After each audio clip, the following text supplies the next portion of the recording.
ఇక ఏపీ ఉప ముఖ్యమంత్రి, అటవీ శాఖ మంత్రి బాధ్యతలు చేపట్టిన తర్వాత పవన్ కళ్యాణ్ అయితే మాత్రం కొన్ని కీలకమైనటువంటి నిర్ణయాలు తీసుకుంటున్నారు. ఆయన ఎప్పుడూ కూడా ప్రకృతిని ప్రేమించాలి అని చెప్తున్నారు. ఆ ప్రకృతిని ప్రేమిస్తే ఆ ప్రకృతే మనకు అంటే జీవించడానికి ఆశ్రయం కల్పిస్తుందని చెప్పేసి పవన్ కళ్యాణ్ చాలా సందర్భాల్లో చెప్పారు.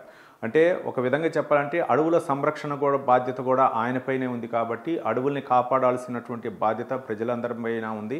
మరోపక్క మొక్కలు నాటడం, ఆ మొక్కలు నాటిన తర్వాత చెట్లుగా విస్తరించిన తర్వాత ఆ చెట్లే మనకి సరైనటువంటి ఆక్సిజన్ ఇస్తాయని చెప్పేసి చాలా సంవత్సరాలుగా చాలామంది ఋషులు అవ్వచ్చు, లేకపోతే రాజులు ఆ కాలంలో అశోకుడు కూడా చెట్లు నాటాడు అని చెప్పేసి మనం పుస్తకాల్లో చదువుకున్నటువంటి అంశాలను కూడా ఉదహరిస్తూ పవన్ కళ్యాణ్ చెప్తున్నారు. అట్లనే మనం సమాజానికి ఎంతో కొంత మేలు చేయాలనేటటువంటి సదుద్దేశంతో మొక్కల పెంపకం చాలా ఉపయుక్తకరంగా ఉంటుందని చెప్పేసి పవన్ కళ్యాణ్ చాలా సందర్భాల్లో చెప్పాడు. ఆయన కూడా వ్యవసాయ క్షేత్రంలో వ్యవసాయం చేస్తున్నటువంటి ఫోటోలను కూడా సోషల్ మీడియా వేదికగా పంచుకోవడం కూడా జరిగింది. ఆయన మిగిలినటువంటి ఖాళీ సమయాల్లో గతంలో వ్యవసాయం చేసేవాడిని అని చెప్పేసి చెప్పడం కూడా జరుగుతుంది. అయితే ఇలాంటి సందర్భంలోనే పవన్ కళ్యాణ్ చెప్తున్నారు, గతంలో చాలామంది వనమూలికలు అవ్వచ్చు, లేకపోతే చెట్లు ఇచ్చేటటువంటి ఆక్సిజన్ అవ్వచ్చు, ఇవన్నీ కూడా ఒక ఔషధాలను ఇచ్చేటటువంటి గుణాలు కలిగినటువంటి చెట్లు ఉంటాయి. వీటన్నిటిని కూడా పెంచడం ద్వారా సమాజం మనుగడ అయితే మాత్రం సాధించడం మనకు వీలవుతుంది.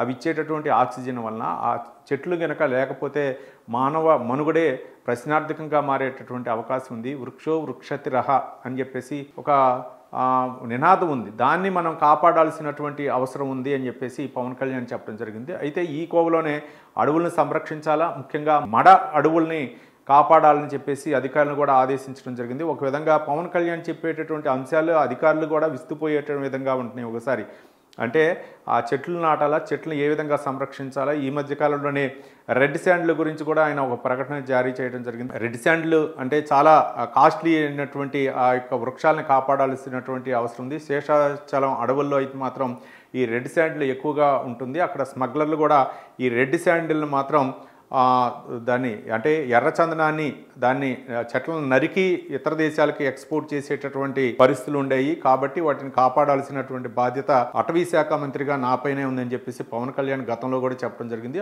అదేవిధంగా అటవీ శాఖ అధికారులను కూడా అప్రమత్తం చేసినటువంటి సందర్భాన్ని చూస్తున్నాం. గతంలో పొరపాట్లు కాకుండా ఇప్పుడు మనం అడవుల్ని సంరక్షించాలని చెప్పేసి పవన్ కళ్యాణ్ చెప్పడం జరిగింది. అయితే ఇంకొక ట్విస్ట్ ఏంటంటే అడవుల్ని సంరక్షించాలా, మొక్కల్ని పెంచాలి, లేకపోతే వాటిని సంరక్షించాలని చెప్పేటటువంటి పవన్ కళ్యాణ్ ఈ మధ్యకాలంలో దాదాపు 35,000 మొక్కల్ని నరికేయమని ఆదేశించడం జరిగింది. ఆ మొక్కలు ఏంటంటే 7 ఆకుల చెట్లు. ఈ 7 ఆకుల చెట్లు సహజంగా అన్ని ప్రాంతాల్లో ఒక రోడ్లపై అవ్వచ్చు. గత ప్రభుత్వం వీటిని ఒక ప్రత్యేకంగా పెంచడం కూడా జరిగింది. అంటే మొక్కలు నాటే కార్యక్రమంలో భాగంగా ఈ 7 ఆకులు మొక్కలను అయితే పెంచడం జరిగింది. అవి పెరిగి పెద్దవయ్యాయి. అవి అయితే దేనికి ఆ మొక్కల్ని నరికివేయాలి అనేటటువంటి సందర్భంలో అందరికి కూడా ప్రశ్నార్థకంగా తయారైంది. ఈ లోపలనే పవన్ కళ్యాణ్ అయితే మాత్రం అవి ఆక్సిజన్ ఇవ్వకపోగా ప్రాణానికి హాని కలిగించేటటువంటి ఆ మొక్క అని చెప్పేసి చెప్పడం జరిగింది. అవి చాలామందికి దాన్ని గాలి పీల్చితే శ్వాసకోశ వ్యాధులు, అలాగే మిగిలిన ఆస్మా వంటి వ్యాధులు వచ్చేటటువంటి అవకాశం ఉన్న నేపథ్యంలో ఆ మొక్కల్ని తీసివేయండి, నరికివేయండి అని చెప్పేసి పవన్ కళ్యాణ్ ఆదేశించడం జరిగింది.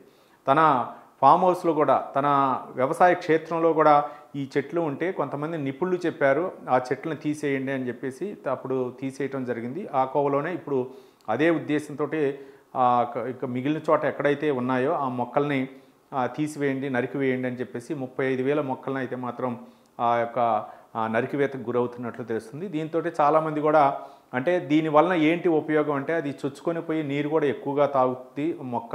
మరోపక్క ఈ 7 ఆకుల మొక్క వలన ప్రాణహాని కూడా కలిగేటటువంటి అవకాశాలు ఉన్న నేపథ్యంలో పర్యావరణానికి అంటే ముఖ్యంగా సమాజానికి, వ్యక్తులకి అది ఆ యొక్క ఆక్సిజన్ కనుక పీలిస్తే శ్వాసకోశ సంబంధ వ్యాధులు ఏవైతే ఉన్నాయో ఆస్తమా వంటి అట్లాంటి వ్యాధులు బారిన పడేటటువంటి అవకాశం ఉన్న నేపథ్యంలో పవన్ కళ్యాణ్ ఒక పర్యావరణాన్ని పరిరక్షించేటటువంటి ఒక ప్రేమికుడుగా ఆయన అయితే మాత్రం ఈ మొక్కల్ని తీసేయాలని చెప్పేసి ఆదేశించడం జరిగింది. దీంతో అధికారులు కూడా ఆ చర్యలకు ఉపక్రమించారు. ఆ చెట్లను తీసివేసే కార్యక్రమంలో ఉన్నారు.